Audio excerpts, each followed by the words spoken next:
Hello and welcome to Beyond Boundaries, a talk show that brings you the inspiring and insightful journeys of leaders who are changing the landscape of education in India. I am Abhishek Bhardwaj, and today's show has been brought to you by collaborative efforts of Silver Zone Foundation and Worldwide Scholarly Alliance. Today, I have a very special guest with me. With a distinguished career spanning over a decade, we are delighted to welcome an exceptional leader, Principal Punita Kesar of North Delhi Public School. Principal Kesar has consistently redefined educational excellence through her visionary leadership. Her expertise in English literature and psychology, combined with her innovative approach to academic planning and teacher training, has fostered a dynamic and nurturing school environment. Her efforts have been celebrated with accolades such as Edu Advice School Excellency Award, Rashtra Seva Samman Award, and Teacher Excellence Award. A warm welcome to you, ma'am. Welcome to our talk show Beyond Boundaries. It is a privilege and a pleasure to sit with you and have this conversation. Same here, sir. Thank you. Ma'am, let's start with your good old days.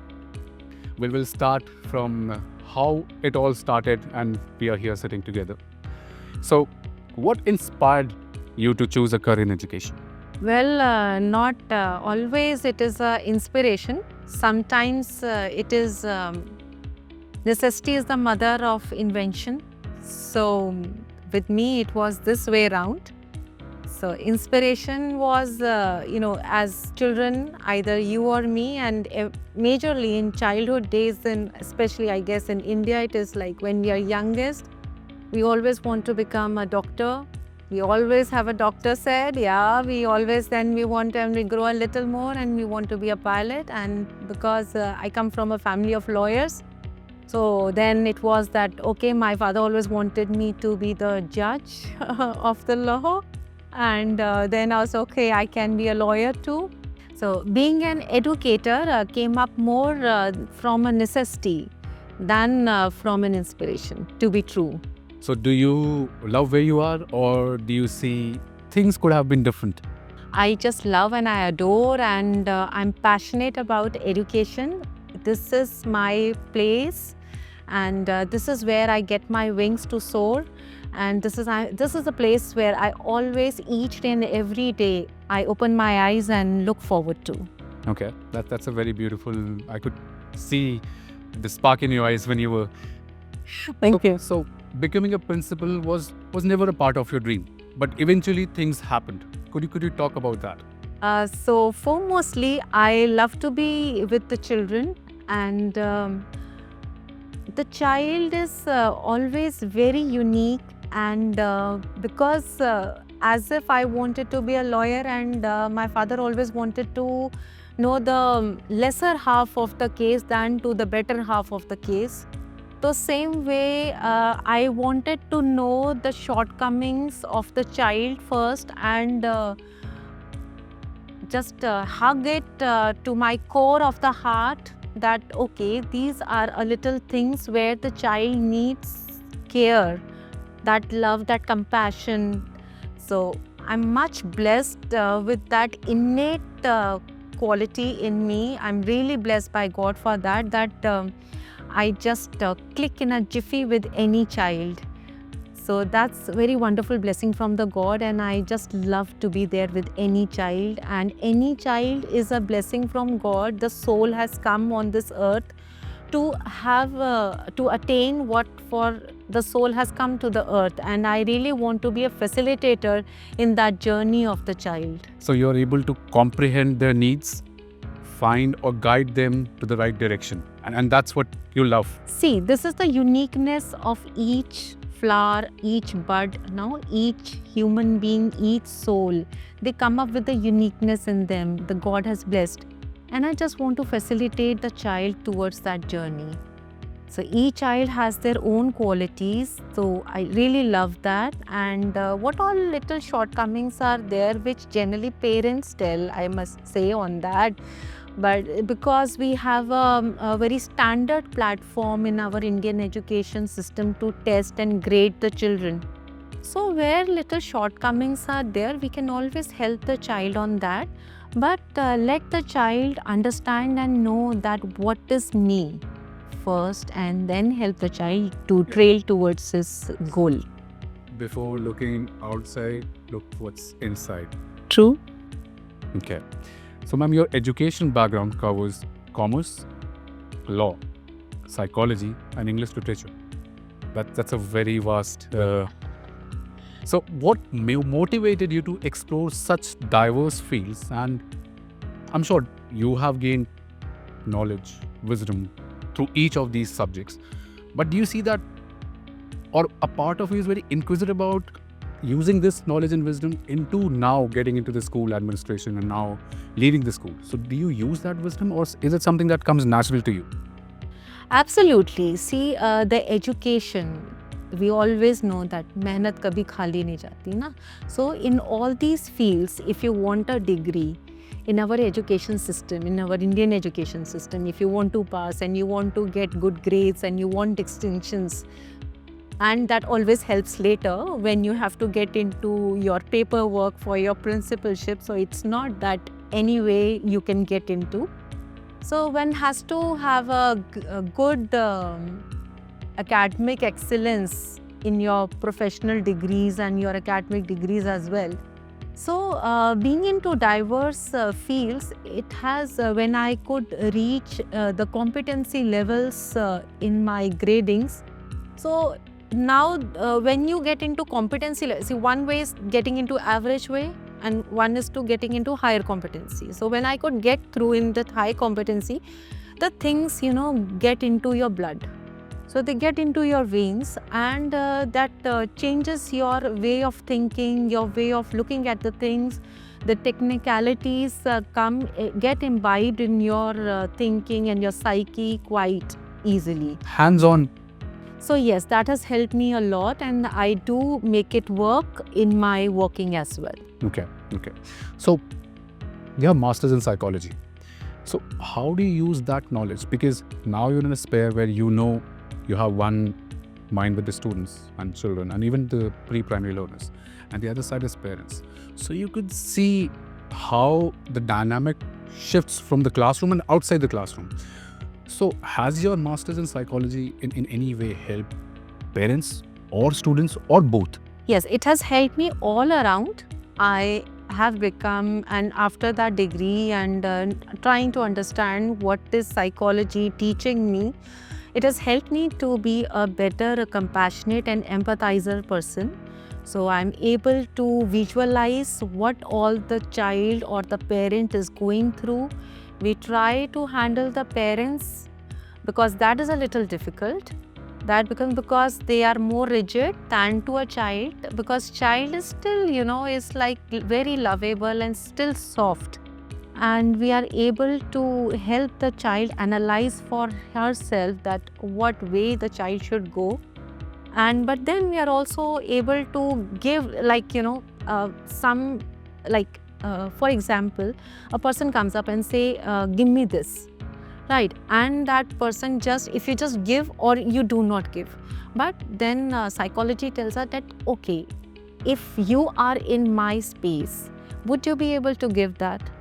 So trying to make that person understand that what you are asking from the other, if you are in shoes of the other person, how would you feel? So here, like psychology makes you understand how you can make the other person come to you.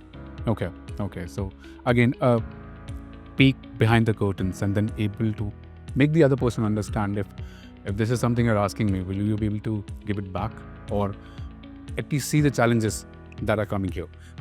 I'm sure this would not be an easy conversation with the parents. Sometimes maybe easy, but most of the times from my experience, I could say it is not that easy conversation. So how do you pivot in that particular situation?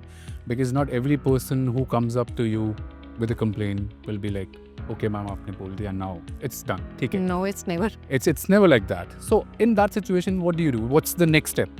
So we all know that our country is the biggest democracy in the world. So everyone has the right to speak out their mind and what do they want and not want and what you are ready to take or not take.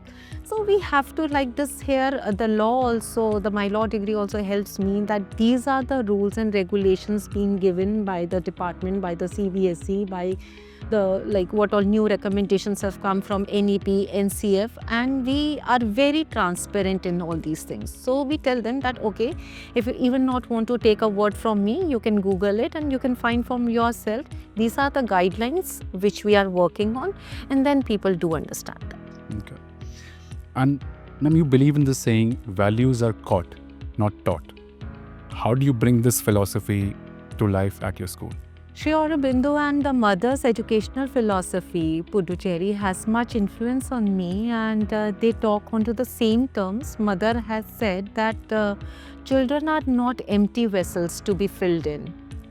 They are the souls and they are here to learn, and they are for the joy of knowledge, not for that they are compelled and they are purposed to do that.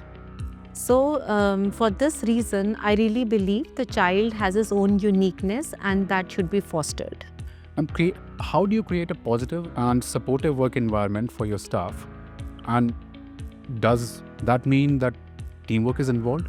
First question. And then if yes, how do you make sure it is being repeated again and again and again? Very true, sir. That is much important. See, the teachers are the pillars of the school, I must say. And the teachers, the educators, the facilitators, they are the ones who are kindling the light of our children, and they are very much important for us. For the teachers' welfare, we have all the committees, like the welfare committee for teachers. We have the in-house welfare committee for the teachers. We address to any kind of issues there, either within or outside. We all are a team together. I find myself no less than them, and they don't feel not less than me. So we are with each other, equal partners in this very much. And we have lot of syllabus timelines and lot of timelines for this. There is a proper guidance and proper protocols where the teachers are given a structure, but there is also a space of innovation where the teachers can have space for what they want to diverge in.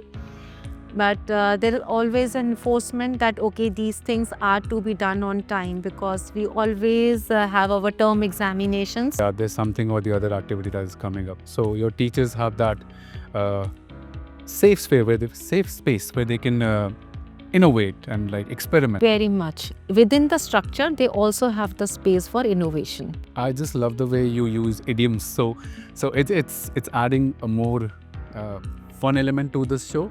And this is the first time that is happening with us. So it is very lovely to hear all those idioms and you are able to connect those idioms into the everyday life and adding them to the conversation we are having. So coming back again, so what unique programs or have you introduced to promote student wellness beyond traditional sports? So there has been a unique example which I would love to share with you on the teamwork. So this is any school, would have a PTM. So PTMs are generally added on with either a book show or something like this. But in our school, it so happens that there is a PTM, and on rolls, the subjects exhibition is there. And in that subject exhibition, the subject teachers, they are also class teachers. So they are in their rooms, taking care of their classes and the class being class teacher, and their other co-teachers, they are helping them with their subject exhibition. So that's a very, I feel that has come up very wonderful in our school, that the subject teacher has her exhibition there and still she is not available, and the exhibition is, the outcomes are coming up so wonderful. So this is a very wonderful teamwork which we have in our school. And another... sorry to interrupt here, like what kind of exhibition is this, like books or poems or like what? We have this experiential learning, that how we are hands-on activities, the games, what all is given to us in guidelines in sync with NEP and NCF. So those all material and those all hands-on activities and models and things and posters and this conversation and we have this Nukkad Nataks and things. So all exhibiting around that subject. And the teacher itself, subject teachers. And the subject teacher is not there. She is there taking care of the result of that term in the PTM. And the children are showing up by themselves, and there are other co-teachers who are just being there and helping. They know what the subject teacher wants and how to be a bridge between the subject teacher and the student. Okay. So that's very interesting. Yeah, that's very getting work done without being there. Without being there. It's the best system that you can have. Yeah. And there's another that where you have asked the teamwork, how the school is coming up on the uniqueness of the teamwork. So this is, I'm very grateful to all my teachers on this, that there was one unique program which came up in my mind, because as a principal you have to be innovator. So this was one mind map pedagogy which I wanted the school, the whole of the school and all of the disciplines and all of the classes, all the standards should get into. And wonderfully, all the teachers and all the subjects are working in sync with the mind map pedagogy while teaching. So is it something that are in the guidelines, or is it something that you're doing on your own, like innovating and then implementing? So I just had to take 2 or 3 sessions on this, and the very brainy teachers, they just picked up and they have been following it that very wonderfully. And so how long this initiative has been? It has been, this is the 3rd year running on that. 3rd year running, okay. And this starts at the beginning of the academic year? It goes alongside, like it goes alongside when the chapter starts, in between and around. So around the whole content it goes on. So it gives the students an idea what they are about to learn, what have they learned, and then what's the next step. It helps in all around, like what is coming up and what is the mind map strategy which they should use. And later on when they have to revise, they can just look at those short notes kind of things. So it helps all around. So kind of it will be helpful for them at the end of the year, and then they have to summarize also, everything is available for them. Well, that's a very good initiative that you are having, and it's 3rd year, so kudos to you and your school and your staff members as well. Thank you so much, sir. So ma'am, Grateful. how does your school accommodate learning styles and abilities of different students? Because as you mentioned, each student, each soul is unique. The way of learning, grasping things, decoding the message, and then communicating is different. So how do you make sure this is all aligned? We are very blessed that this NEP has come up, and so much stress is being given on art integrated learning. And so with that, the things have become very colorful, which were not so when we were young. And I just feel that if I was a student now and my teachers would have taught, or the system would have been like this. So the things are very different now. They are just not grey anymore. They are just not black or white. They are very much colorful and lovable and joyful for each and every one.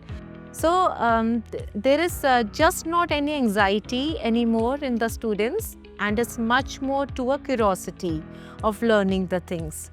So anxiety as if says that want to know along with fear, and curiosity is wanting to know with fun and enjoyment.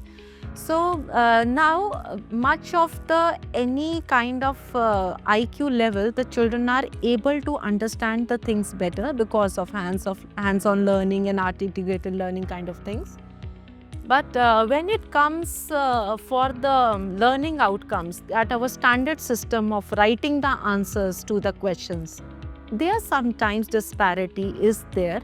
So how to work on that is there, that the child needs more practice, child needs more empathy, the child needs that one-to-one connect, which is not able to have in that regular classroom framework.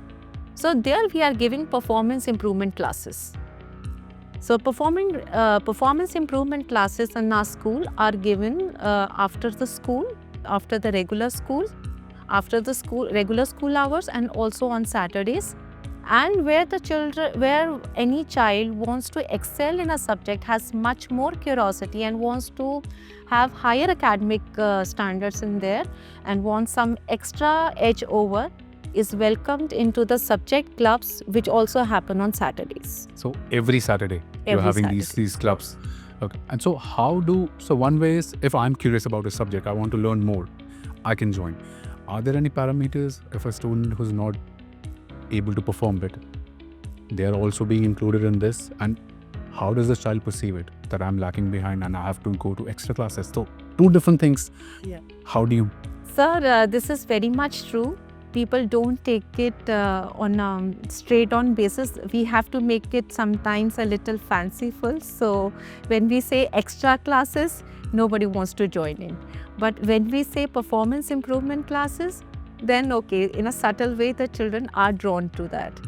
So yes, very true and very well understood, and this is a very practical issue which comes up, that okay, the child is called for extra classes. No, my child is pretty good in this and not here. It's kind of where you have to pivot the parents. Like, this is something that's going. We are focusing on your child as well. It's not just the whole classroom, but each child. So then they are very much inclined towards like, yes, please. And what about the students? If I'm lacking behind, I know that. My parents know that. But now I know my teachers are also observing this. How does the child perceive? I mean, I'm sure in a negative way, we have to say that. But then how do you make sure that child is getting that care? Like, it's okay, we are here to guide you. It's just a step forward. So how do you make sure that child gets that care? So here, sir, till class foundation years and primary classes, children are not so much bothered about their egoism or things. So they are drawn easily towards performance improvement classes. But when they become teenagers, then they just want to turn around from there and know my peers would get to know. So we call them on a very personal basis, like where all the regular children are not coming at that place. So they are called individually to one place. The teacher calls them individually, that all right, this period I am free and you have got some substitution period. So child, just come up with your notebook to me. I want you to be near me. So just in a very casual single straight line, the child is just called and nobody else or him doesn't get to know that for what is he called for. So here at North Delhi Public School, each child gets that individual care from the teachers, from their mentors, and even for principal ma'am here. So if a child is lacking behind, it's not just they are poked out or put them on the spot or on a pedestal, but they make sure that they are getting the care, the guidance, and the need of the hour, that even if that child is lacking behind, he still or she still has a chance to achieve and become the dream that they want to be. Thank you for putting it so well. Thank you, ma'am. Coming back to the language, your English literature, let's talk about that. So language and communication skills are essential, and I could see from the way you put things, you use different idioms and then bring out a whole difficult meaning and put it very elegantly, and it is passed on to me. I can see, okay, this is what she's trying to say, and I'm able to comprehend and then respond back in that way. So I could see the communication skills at par, beyond par, and they're essential as well. So how do you ensure that this remains a priority for you, your staff, and your students? Sir, we all know that English is a linked language, and that has put our country, our countrymen, to showcase their abilities without any barriers. Had it been Professor Ramanujan or anyone, it was there in this language was there in our country because of which we could handle the things very well. If you must have watched that movie Rocket Boys, you must have understood in that English was there, so that reason that scientific approach and technologies were not a bar for us. The people from our country could easily go overseas to Cambridge universities and other universities like those, and they were very approachable for us. For this reason, having respect for each and every language, this is one reason I want to prioritize this language, that it is a universal and a linked language. True, very true. And getting expertise on this, I would love to share that one of our students from the school gave GRE, and he got there's a 170 score for English and 170 for maths, and some 5 marks are so for essay. So he got full marks in English, and still the percentile was 92. So that was like where the expertise are going, even after getting within the constrained time slot, even if the child is performing full marks and like all the answers are correct. So just think of the competitive level of the world around. So we have to come up there. We have to start our marks there. We can't just sit for that, okay, we have to be, just settled. No, this is our indigenous language. We have respect for our indigenous language, but I guess now English is quite a linked language within the country also. And because of globalization now, you're able to travel anywhere, and it kind of gives you that you're not left out. Even if you move anywhere, you'll still be able to have conversation. You'll still be able to understand. You will not die hungry. To be putting you very, at least we'll be able to ask for food or get a job. Absolutely. So now this section will talk about the educational innovations. Technology has changed education in many ways, with the new NEP implementation, hands-on activities, smart boards. How do you ensure it complements rather than replaces the human touch? Because one thing is, this is available on YouTube, online website, go read it. And the other thing is, the teacher is sitting in front of you, as you mentioned in your classes. Teacher is sitting right in front of me and they are walking me through, this is a chapter, let's go through word by word. How do you make sure this is not replaced? And then the digital part is adding that element to the learning. Telling you very frankly and truly, so our teenager children, starting from class 9th itself, were drawn towards this YouTube university.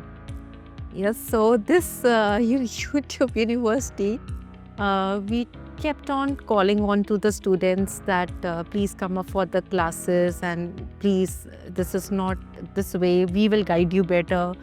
But children were very much comfortable, and also somewhere in the past post-COVID years, the parents also got comfortable that okay, that commuting, all those timings and expenses would get lessened up, and so okay, this is more convenient thing. So when they went through this YouTube universities and things, unfortunately that did not give a result. Okay. The children actually failed very badly. And then I was like, only in my school or any other organizations also? So again, unfortunately, in the colleges, in the universities, in the schools, everywhere this thing happened. It was a chain reaction. So this, and then this results, the unfortunate results. See, once it is there, it is there on your papers now, that YouTube University, you have studied from there, you have not taken any teacher approach, you have not taken anything, and then whose fault? Yeah, it again comes down to the school. To the school, to the student only. So we have learned practically from these things, because I'm a very flexible person. I'm very open to new ideas. So when these all children were saying that no, we are able to manage by ourselves, so I was like, we are calling you and you're not coming. Okay, as you wish. So let me see if that works for you. How can I ever think that the child should not do well? I can never hope or never think like that. So, but unfortunately such a thing happened, and then practically we realized that human is not replaceable. It's just not. Is the one who will make a link between the machine, the learning, and the student, the human. So that this link of the mind, the body, and the machine is made by the teacher only, and that is totally irreplaceable. Yeah, true. So I could see that there had this scenario or this situation was very challenging for you and your teachers? Because first calling out to the students, getting the negative response that they don't want to come, and then eventually what happened that you were hoping that should not happen, and then again going back to square one, and now things are so. Have things changed now? How has the result for the next generation or the next classes that are moved forward? What was that? I tell you very frankly, like I joined the school post-COVID, and pre-COVID I was HOD and academic director. So when I was HOD, it was such a beautiful time that, children, holding your palla, they used to come down to you, ma'am, class, that, that board exams are coming, and ma'am, we want a class, we want this. And then post-COVID, that 1 year went off like this, that the schools had to program the result by themselves under the guidelines of CBSE. That was the most hopeless year. And then the next year, it was like children were like, no, this year also it wouldn't happen, but it happened twice. So half the academic session and the other one. And then the step-by-step CBSE got hold of all these things. And then now it is like competency focused questions. I'm much happy for that 50% competency focused questions are coming, and there's no place for rote learning, only the concept understanding, and that thing can get you only through your educator, not by yourself that much, because you can practice, you can read, you can comprehend. And then you can like rut off but then that's completely different. The situation is here, what will you do? So one has to have that deep understanding of the concept, and that how will you do that? Your educator can only help you, but in that technology does help. Yeah. It had made few things easier for the teacher as well. We are able to give the concepts in a better way. We are able to make the approaches when we have to show some structures in the 3D. The children are able to look at the in a technological way, a better way. As if we can just tell a cell is like this and why this zoodomia is there. So we can show it in a better way, especially for science and subjects like geography, in a better way onto with the help of technology. With the visuals and everything. With the visuals. Yeah. Okay. You have also worked with students with various learning abilities. How do you ensure they get the support that they need? In any class, there is always a homogeneous mixture. The children are with their varied IQ levels, and the children who somewhere are not able to attain that kind of score or learning outcomes, my heart flows much more for them. So I'm able, and my teachers especially in our school, are able to empathize with them even much more. And the children do get care at our school in a much individualized manner. The thing is such, in our school, the infrastructure is a little compact.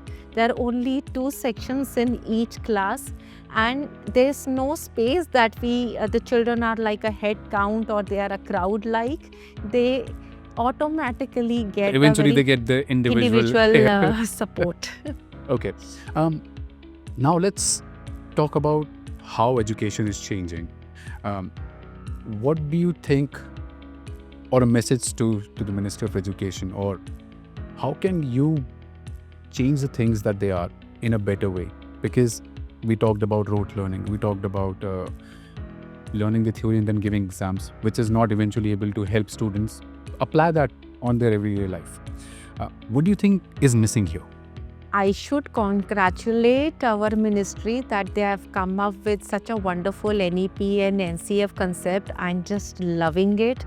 And now this Parak assessment has come up so wonderfully, and I'm like on a gala moment that the government is supporting so very well. Only a little thing which we want to, which has come up as goals, that taking the concept into multidisciplinary approach, that has not been able to come up As it was expected, or as expected, or I have not been able to get it if even from NCRT till now. Sorry to say, but that thing has not come up that well. do you see that because you were yourself implementing that and you know this is lacking, or is it something that has not been given to you? Because I'm not an educator, so I'm just trying to figure out what exactly here is missing. I've been again very blessed to have worked in different approach schools which are already working in our country, like Mirambika, which is a free progress school. And I was a facilitator over there, and I have seen in actual, and I've also worked with that how a concept is taken into multidiscipline. But since this school or many of our schools are affiliated to a system, there is a department, we have to go according to the rules and regulations, there's a CBSE, there's each and everything. So we are somewhere compartmentalized and given directions through that, and somewhere we can't like move anywhere, we just can't go free progress.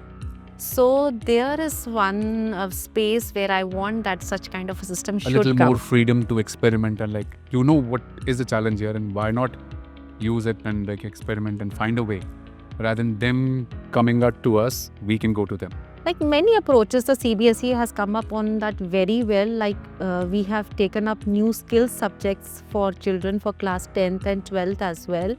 And when we have those skill subjects in class 10th and 12th, now what we think is like, okay, from class 5 or 6 itself, we can have that kind of opportunity for the children from there on. It's not like now, like we had a very straight jacket method, a conventional method, like on the basis of class 10 percentage, only would you be able to opt your stream for class 11, 12. And that also used to be very so strict, like science, commerce, humanities. Now it is just not the scenario. We can have any different kind of combinations, and that we have in our school. We have legal studies, we have marketing, these kind of right skill from subjects. grade 8th onwards, or So right now they are in class 11th and 12th, and we are also planning to introduce in 10th also. So there are subjects, the kind of skill subjects, artificial intelligence we have from class young itself, and we are trying that the child's, according to the child's wishes, okay. that person tries. That's such a good thing, or I would say a beautiful thing, because back in my school days, it was like, again, science, commerce and humanities. Now you can pick up your own subjects. So, and you know where you're heading right from grade 10, because you do your grade 12 in that specific field, then you do your graduation, then you go for a master, and then you're still like, I think I'll go in marketing. I tell you very frankly what happened to me. Like I was given science from my school, and at those days, like I passed my 12th in 97. So in those days, it used to be like, okay, you've got science, or I couldn't get science, so I have to go to another school. So it was a lot of shame and peer pressure was there. So, so I was in science, and somehow I was not able to pick up physics concepts. Vector and scalar quantities were going overhead from me. So then I thought, my parents tried to push me towards humanities. And I said, no, humanities, I can't go that down. No, what will people think? What would my peer think? He humanities में चली कम marks आए होंगे हाँ या कम marks आए होंगे तो ये तो she's like a duffer or what, like what. So नहीं चलो, commerce is a space safe space, so let me take up commerce. So nowadays it is like in our school or many other schools are opting for this, that there is no compartmentalization, thanks to CBSE for that this is a science, commerce or humanities, you have option for different subjects. No, true. And let's talk about the Indian publishers now, because we all know how things are changing with the new policies, what is available in the market, what CBSE wants students to learn. What do you think our publishers here are doing good and what they are lacking? I guess publishers are doing very wonderful work, and the only trouble somewhere comes up with the pricing of the books. Yeah, so here the parents, have a little issues on. So there is a little challenge, but I've seen NCRT books are also somewhere coming up on pricing. They are not anywhere 25-50 rupees. They are also on any more 25-50 rupees. But that convention is there na, in the minds of the people that, okay, why are they not going with NCRT? Why they are going with private publishers? And then they think, I don't know what the school is making out of it, what the management is making out of it.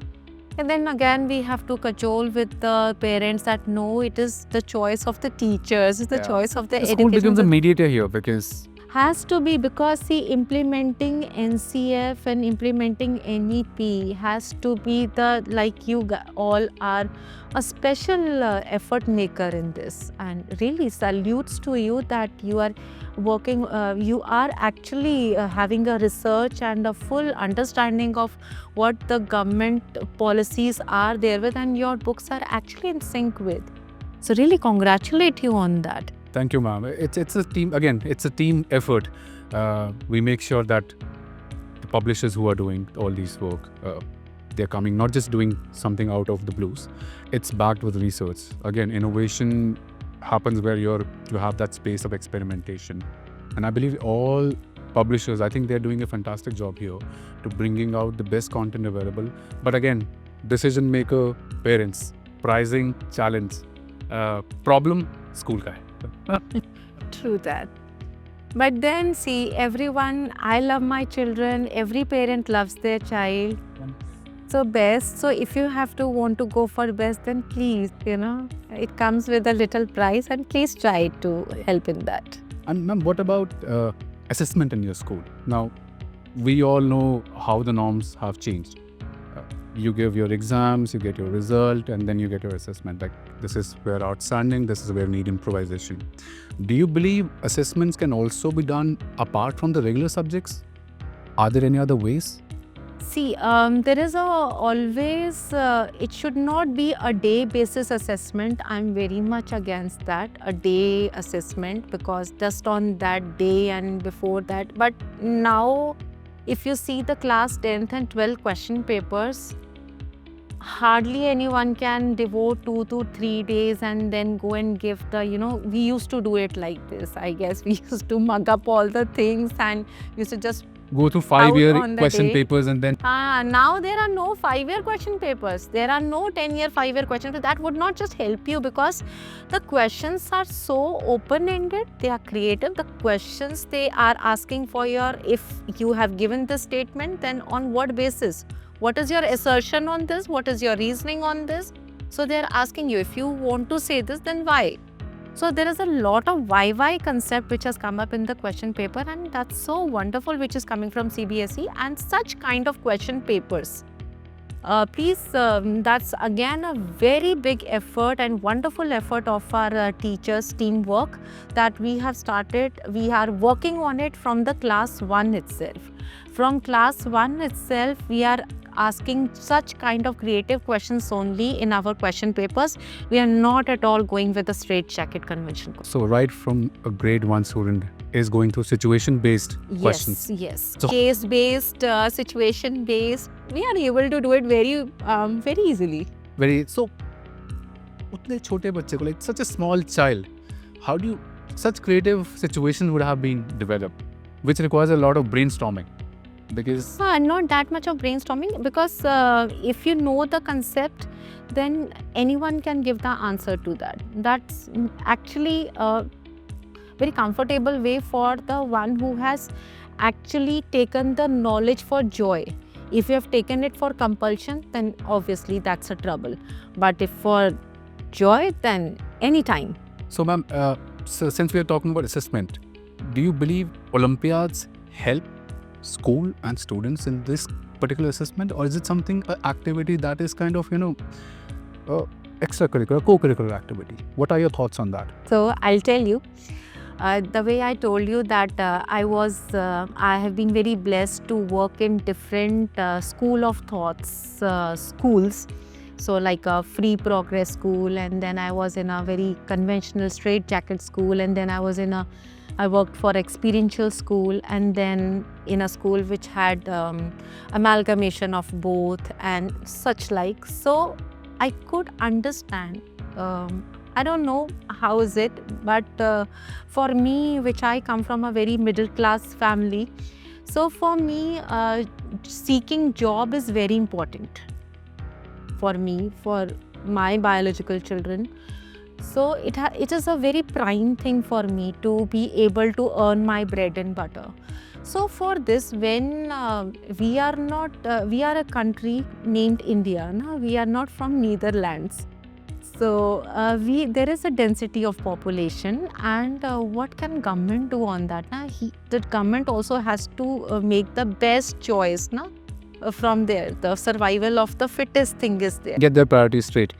So when this is survival of the fittest, and then such kind of understanding from the small itself should be very much employable to the children, that they should know that okay, such competition is there, and you should not be, you go happy go lucky, and then after class 12th or after your college, when you have to give competitive exams and you are just not able to perform and you are just going for the fun of the things, then obviously, Because you don't know the pattern, how to fill up a OMR sheet, for example, and then so there are many Olympiads which are from the government and from the private players is also, and both of them are working on a very parallel basis for the things to come up on a very that sieving of the IQ, so that we can understand, okay, it's that this child or this person can get better fitted to this job.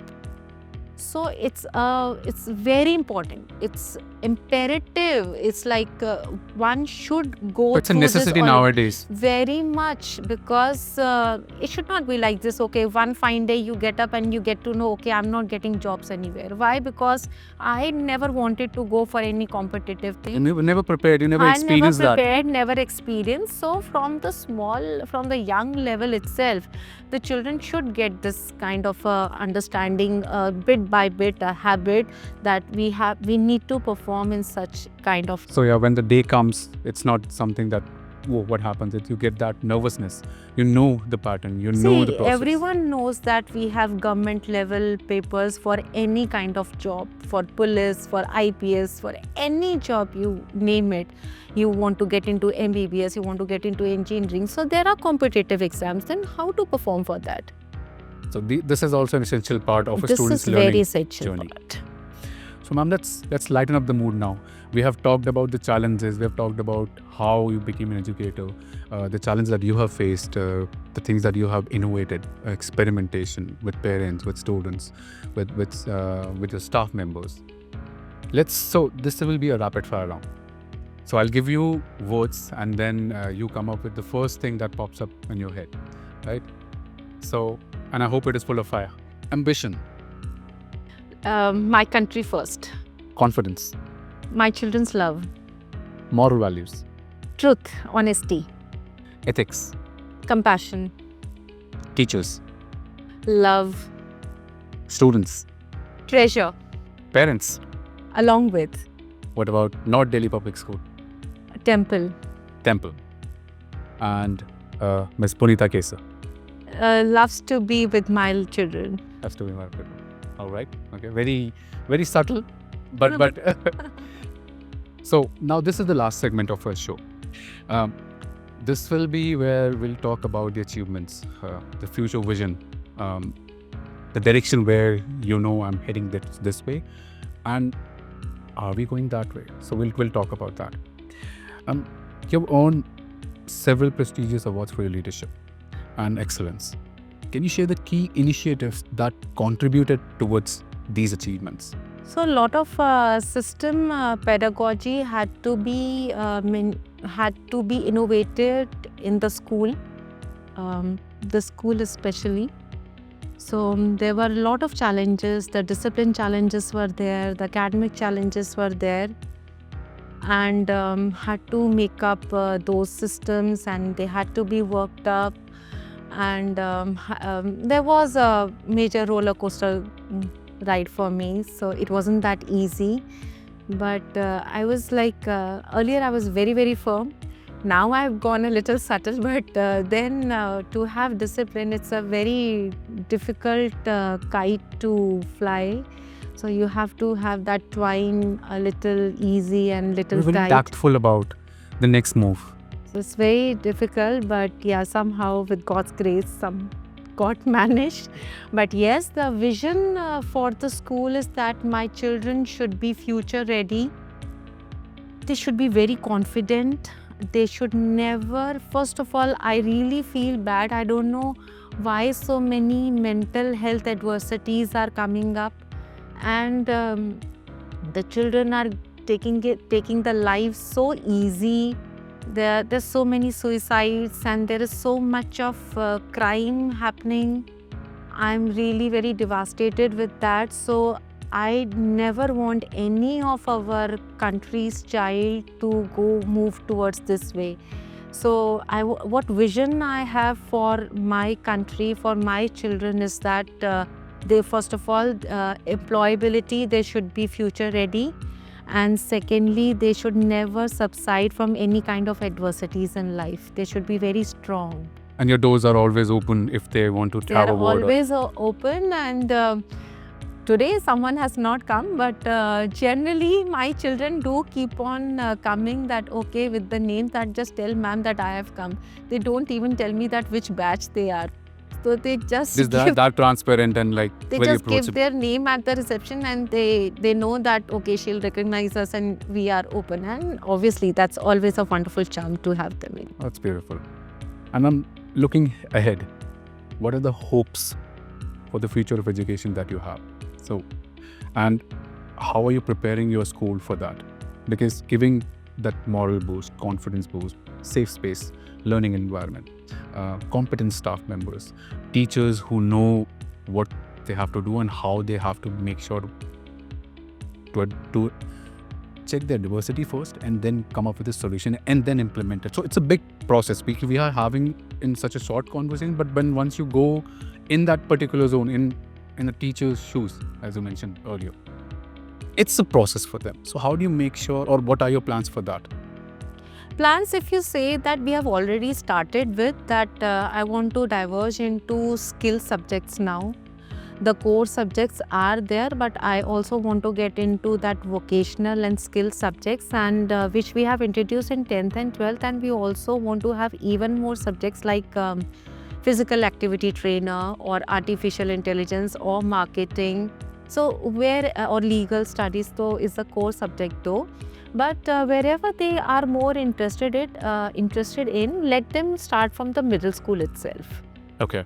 So middle school is 6 Class grades? 6. Okay. So because foundation years are there till class 2, and then primary education has to be all the subjects. But then from class 6, I feel that children are now much more smarter than where were we. I think in college time we got to know okay what we want to do, but now the children from primary classes itself, they know that okay where they want to. And they have those resources as well. They have resources, they have so much of exposure. Now there's no question or to limit of their exposure, that what all is there in the world.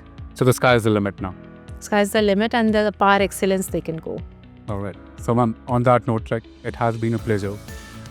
It was very wonderful to go through your journey, your vision, what all things you have achieved, and now the things that you're going to achieve in the future. It has inspired me, and I'm sure it will inspire all the educators around the globe who are watching this show. They will have a sense of accomplishment that a head of department or a academics counselor who didn't even wanted to become a principal is now a principal and leading a school. So it is an inspirational journey for me, for my team, from all the educators all over India. On behalf of our audience, thank you for sharing your story and vision today with us, ma'am. We look forward to seeing North Delhi Public School shining brighter. And students, I know the students are getting the care that they deserve and need. So on that note, thank you so much for this show. And this is Beyond Boundaries. Thank you, ma'am. Thank you so much, and much grateful to you for your all efforts and all your team. Thank you so much once again, and also wonderful wishes that you have given us. That means a lot to us. Thank you so much, ma'am. Thank you.